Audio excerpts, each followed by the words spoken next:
Bismillah.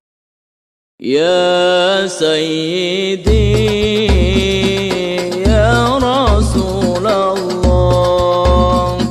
Ya Mallahu Fa'amsikuhunna bima'rufin aw sarrihuhunna bima'ruf. Ayat 231 yang artinya, dan apabila kalian menceraikan istri-istri kalian lalu sampai akhir atau selesai iddahnya, maka tahanlah mereka dengan cara yang baik atau ceraikanlah mereka dengan cara yang baik juga. Dan janganlah kalian menahan mereka, istrinya, dengan maksud jahat untuk mendolimi mereka. Barang siapa melakukan hal demikian, maka dia telah mendolimi dirinya sendiri. Dan janganlah kalian jadikan ayat-ayat Allah sebagai bahan tertawaan atau ejekan. Ingatlah nikmat Allah kepada kalian dan apa yang telah diturunkan Allah kepada kalian, yaitu kitab Al-Quran dan hikmah atau sunnah, untuk memberikan pengajaran atau nasihat kepada kalian. Dan bertakwalah kepada Allah dan ketahuilah bahwa Allah Maha mengetahui segala sesuatu. Jadi hadirin, ayat ini masih menerangkan tentang bagaimana ilmu berkeluarga. Jadi kalau memang sekiranya diperlukan istri itu dicerai dengan pertimbangan yang sudah kita jelaskan pada pertemuan yang lalu, ada penyakit-penyakit yang sekiranya suami sudah gak nyaman. Tapi biasanya kalau sudah rumah tangga lama kok istri sakit kok diceraikan kok ya nesaknya kan gitu ya. Okay. Nah, maka disinilah Allah Subhanahu Wa Taala menjelaskan, kalau memang sudah kamu cerai dan habis masa iddahnya, ya kalau ingin dinikahi lagi, ya fa'amsikuhunna bima'ruf, pertahankan dengan baik. Kalau memang sudah tidak berkeinginan melanjutkan rumah tangganya, ya sudah, dilepaskan dengan baik. Tidak usah yang namanya kekerasan dalam rumah tangga terjadi dalam kehidupan. Karena itu juga bagaimanapun ya makhluknya Allah, hambanya Allah, juga anaknya manusia, gitu. Maka Allah memerintahkan kalau memang dalam rumah tangga kok tidak bisa dipertahankan karena hal-hal yang memang sudah dipertimbangkan secara syar'i, nah ya sudah, biar kembali ke rumahnya dengan baik. Kemudian Allah menerangkan secara langsung lagi, wala tumsikuhunna diraran lita'dadu. Kalian janganlah menahan para istri hanya dengan bertujuan untuk berbuat jahat kepada mereka, jangan. Karena itu tadi manusia yang namanya istri ini hambanya Allah, umatnya baginda Rasulullah SAW. Kalau memang dipertahankan, ya jangan berbuat dolim, jangan berbuat jahat kepada para istri. Dan untuk menstandarkan bagaimana baiknya suami kepada istri, secara nafkah sudah diatur, secara pakaian juga sudah diatur, secara akhlak juga diatur. Kalau manusia itu secara umum dilarang menyakiti orang lain, khususnya orang iman, apalagi menyakiti istrinya yang dia sudah rela berkorban keluar dari rumah orang tuanya menuju rumah suami seumur hidup korbannya itu. Kalau teman-teman mungkin kan korban 3 hari, 4 bulan gitu. Nah ini perjuangan istri itu keluar dari rumah menuju rumahnya suami seumur hidup. Apalagi kalau seorang istri sedang hamil, gitu. Ketika dia mau melahirkan, taruhannya itu bukan 10 juta, 20 juta, taruhannya adalah nyawa. Ya. Maka disinilah pentingnya seorang suami dalam bertutur kata dengan lemah lembut, dengan baik, dengan menyenangkan. Mungkin juga diantara menata kehidupan rumah tangga supaya harmonis, supaya romantis, gitu. Ada yang namanya hadiah, tahadu, tahabu. Kalian semua saling memberikan hadiah, maka kalian akan saling cinta mencintai. Mungkin ya perlulah istilahnya apa kalau bahasanya surprise ya. Nah, memberikan kejutan kepada istri. Misalkan istrinya ditarget 1 bulan tahajud full nggak pernah putus. Nah, begitu berhasil, surprise-nya apa? Diajak ke toko emas. Jadi buat ibu-ibu cocok ya.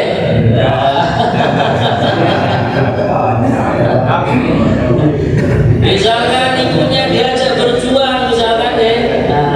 Diajak berjuang, keluar di jalan Allah 10 hari, 15 hari. Pulang-pulang diberikan surprise. Apa keinginan istri yang sederhana disenangi itu apa? Diajak kulineran, dia belikan baju yang dia senangi. Begitulah pengaturan dalam kehidupan rumah tangga. Sehingga baginda Rasulullah SAW pun memuji-muji istri beliau. Sayyidah Aisyah itu dipuji-puji, masya Allah. Pipinya kok putih kemerah-merahan, alangkah indahnya. Kalau ibu-ibunya ini ya apa sudah bolehlah putihnya ya pakai bedak yang sekiranya tambah glowing ya. Ya begitulah hadirin sekalian, kehidupan Rasulullah juga mencontohi kehidupan yang romantis, kehidupan yang masya Allah begitu hangat dalam keluarga itu. Begitu juga seorang istri bila mana ingin keluarganya indah, nyaman, ya kadang-kadang itu memberikan kejutan-kejutan yang luar biasa kepada suaminya. Apa makanan yang disenangi, minuman yang disenangi, pulang dari kerja, pulang dari perjalanan, kira-kira apa yang perlu disiapkan. Sehingga harapannya apa? Rumah tangga kita utuh, hidup bareng-bareng di dunia, nanti reunian kembali di surga. Kemudian hadis sekalian, wa may yaf'al dzalika faqad dzalama nafsah.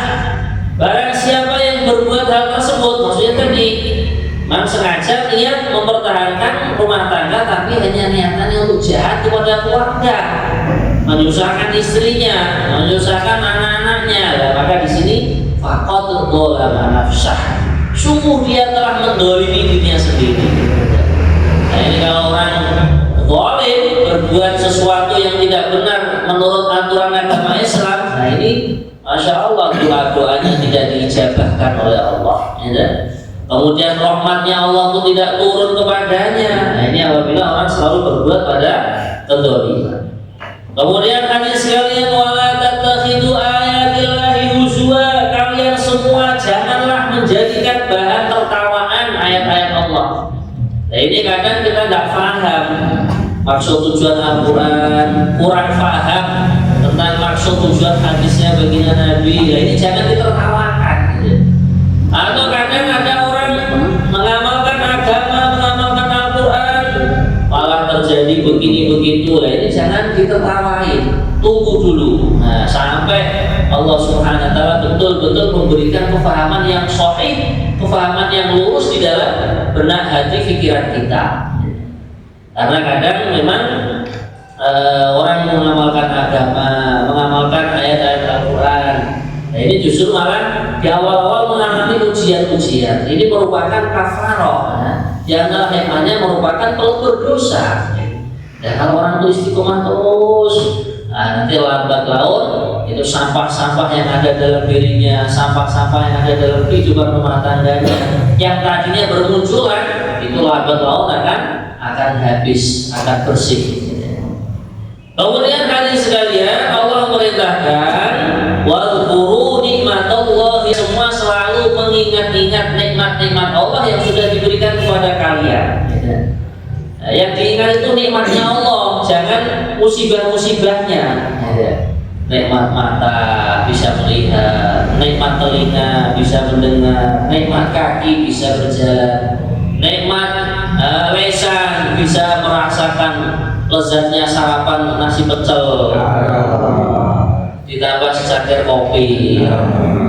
Apalagi yang masih merokok, masih katanya nikmat itu ya.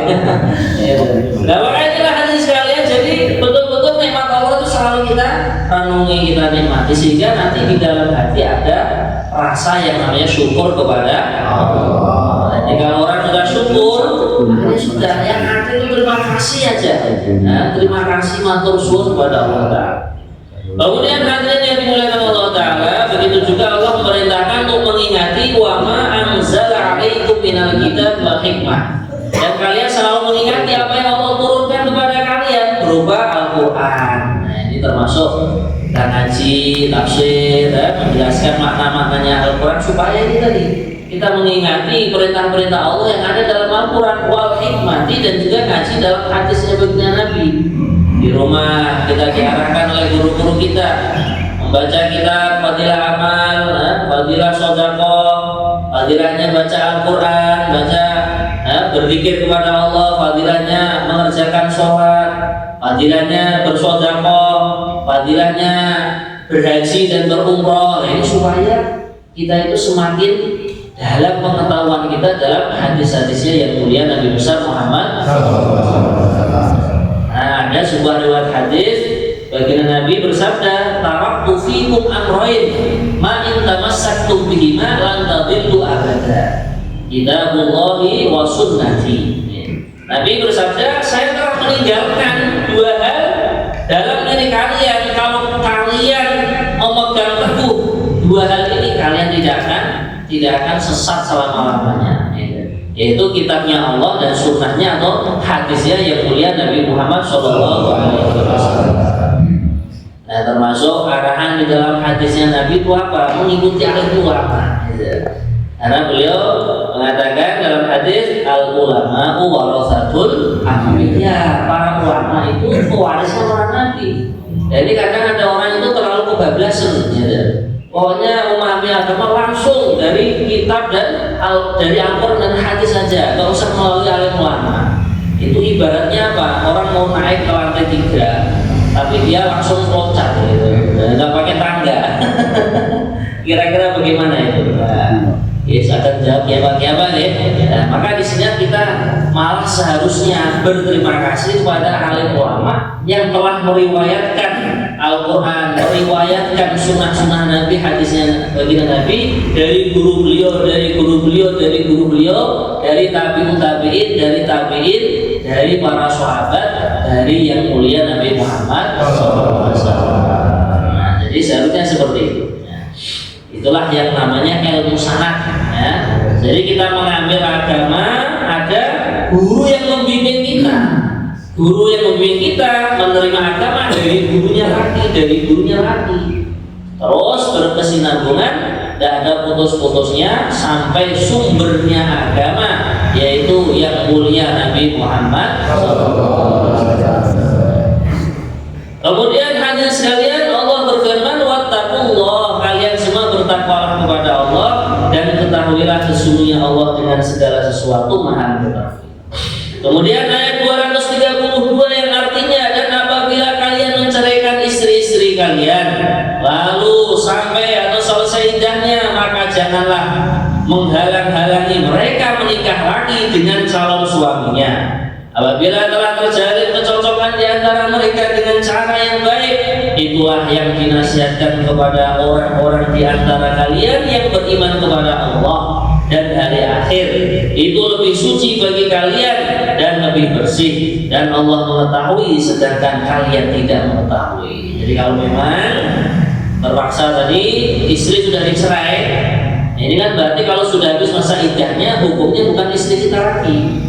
Seandainya kok dia disenangi laki-laki lain dan dia ada kesediaan, kesiapan untuk menikah yang berikutnya dengan laki-laki lain, ya kita harus legowo, harus longgar dada, hatinya harus ditata. Ya sudah, memang itu jodoh dia yang berikutnya.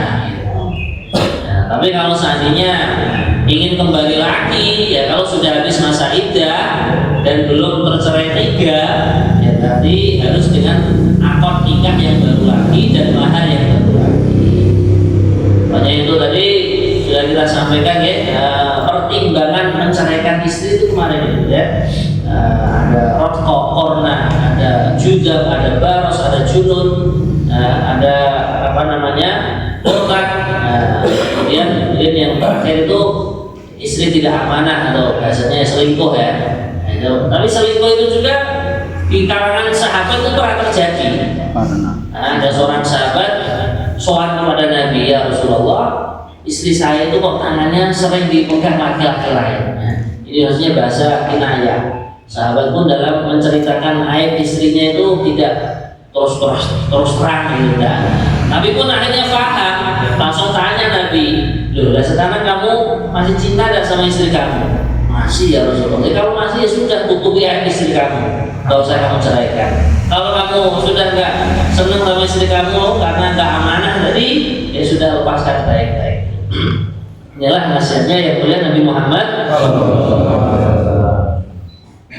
Kemudian ayat yang berikutnya 233 yang artinya dan ibu-ibu hendaklah menyusui anak-anaknya selama 2 tahun penuh bagi yang ingin menyusui secara sempurna, dan kewajiban ayah menanggung nafkah dan pakaian mereka dengan cara yang patut. Seseorang tidak dibebani lebih dari kesanggupannya.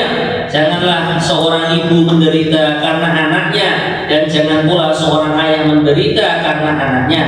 Ahli waris pun berkewajiban seperti itu pula apabila keduanya ingin menyapih dengan persetujuan dan permusyawaratan antara keduanya, maka tidak ada dosa atas keduanya. Dan jika kalian ingin menyusui anak-anak kalian kepada orang lain, maka tidak ada dosa bagi kalian memberikan pembayaran dengan cara yang patut. Bertakwalah kepada Allah dan ketahuilah bahwa Allah Maha melihat apa yang kalian kerjakan. Jadi ayat ini menerangkan tentang anjuran agama untuk para ibu yang masih menyusui putra putrinya, menyusui bayinya. Ini diantara anjurannya adalah disusui selama 2 tahun. Nah, selama 2 tahun disusui. Kemudian diantara hikmahnya menyusui sampai 2 tahun. Namanya seorang istri ketika hamil itu kandungannya, rahimnya itu kan ada darah-darahnya itu, ya? Nah, atau ada makanan untuk bayi itu. Nah, ketika dibuat menyusui bayinya, justru nanti semakin bersih dengan rahimnya itu, kandungannya. Bahkan menurut pendapatnya Syekh Muhammad Said Ramadan Al-Buti itu, kalau orang habis melahirkan, ya, itu kan yon sewu, rahimnya membesar, ya, rahimnya melebar. Dan itu supaya menyempit kembali, diantaranya apa? Menyusui bayinya. Ya. Apalagi kalau menyusui itu semakin lama, nanti rahimnya itu, farjinya itu akan semakin lebih sempit lagi. Jadi seakan-akan ya kembali menjadi perawan lagi. Itu menurut keterangan yang kita baca dari kitabnya Syekh Muhammad Said Ramadan. Kemudian kalau seandainya ingin disampai kurang dari 2 tahun, ya monggo, boleh-boleh saja. Akan tetapi dikatakan juga semakin banyak masa ibu menyusui anaknya, semakin banyak kasih sayangnya anak pada ibunya. Sehingga kalau sayangnya pada ibunya semakin banyak, anak tak mudah nurut, mudah taat kepada orang tua, mudah birrul walidin dan lain sebagainya. Kemudian tentang anak yang mau disusukan orang lain, ini sudah boleh. Ya, bahkan itu kebiasaan orang-orang Arab, itu anaknya disusukan kepada orang-orang Badui. Ya, di antaranya adalah yang mulia Nabi Muhammad SAW. Dia disusui oleh Sayyidah Halimah As-Sa'diyah. Karena di antara hikmahnya apa? Orang Arab yang bagian Badui sana itu bahasa Arabnya itu masih betul-betul murni gitu, masih terjaga. Kalau orang kota itu, kalau menurut bahasa kita itu bahasanya sudah banyak bahasa gaul. Nah, sedangkan orang-orang yang di pedalaman itu masih asli kearabannya. Ya, kalau tidak, misalkan diri kita ingin menyusui anak kita ingin disusukan, boleh mungkin kepada wanita yang solihah. Nah, sehingga nanti kesolihahannya wanita tersebut akan ditransfer juga kepada bayi kita. Tapi itu tadi, apabila ingin wanita ingin menyusui bayinya orang lain, tertibnya itu minta izin kepada sohibul laban. suami yang memiliki air susu, gitu. Karena dikatakan air susu itu terjadinya itu karena hubungan suami, gitu. Ketika suami mentransfer spermanya kepada istri, akhirnya dari situ juga lah menjadi produksi air susu istri. Nah, maka tertibnya wanita kok ingin menyusui bayinya orang lain, ini harus minta izin kepada sang suami. Kemudian diantaranya lagi tertibnya sunnahnya disaksikan, maksudnya disaksikan bukan terus ditontonkan orang lain, itu bukan. Kalau seorang wanita kok menyusui seorang bayi yang bukan ia lahirkan, nah ini diberitahukan kepada orang lain, karena itu kan nanti menjadi anak susuan, menjadi nasab kan, bukan nasab susuan ya, tapi menjadi mahram sebab susuan, bukan mahram sebab nasab, gitu. Jadi keluarga ini ya. Nah, makanya nanti kalau anak itu berkembang dewasa dengan anaknya, ibu yang menyusui kan menjadi saudara atau saudari, bukan saudara-saudari senasab, tapi saudara-saudari sepersusuan. Nah itu nanti menjadi mahram. Nanti kalau sama-sama tumbuh dewasanya kok akhirnya saling senang menyenangi terus nikahnya malah bahaya, gitu. Karena dia menikah dengan mahramnya sendiri, mahram dengan sebab firrodoh atau dengan sebab persusuan. Nah maka itulah kurang lebihnya kita sampaikan pada pengajian kita ini. Terima kasih. Monggo kesempatan